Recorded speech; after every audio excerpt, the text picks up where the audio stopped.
Шымкентте қашықтықтан бақылау шаралары салық органдары тарапынан қарқынды жүзеге асып отыр. Олардың бірі тәуекелдер басқару жүйесінің құрамдас бөлігі болып табылатын камералық бақылау жүйесі. Басты мақсат аталмыш жүйе нәтижелері бойынша анықталған бұзушылықтарды салық төлеушінің өз еркімен жоюына, құқық беру арқылы салық төлемдерін өндіру. Мемлекеттік кірістер органдарының негізгі міндеті бюджетке түсетін салықтар мен басқа да міндетті төлемдердің толық және уақытылы түсуін қамтамасыз ету болып табылады. Осыған орай қазіргі таңда мемлекеттік кірістер органдары қашықтықтан бақылау шараларын белсенді түрде жүзеге асыруда. Олардың бірі камералдық мониторинг. Жіберілген бұзушылықтарды жою туралы хабарлама жіберіп, сол хабарлама негізінде салық төлеушілер тарапының қосымша салық есептіліктерін есептеу және түсімдерді қамтамасыз ету болып табылады.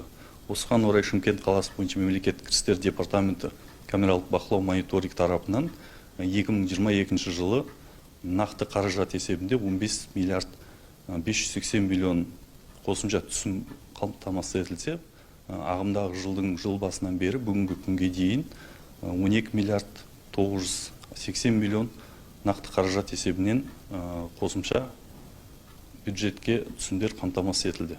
Айта кетейік, камералық мониторинг салық декларациясында көрсетілген мәліметтер мен түрлі дерек көздерін талдау және салыстыру негізінде жүзеге асырылатын процесс болып табылады. Ернұр Бөбеев, Нұркен Жалбиев, Диана Біләзіз, жаңалықтар.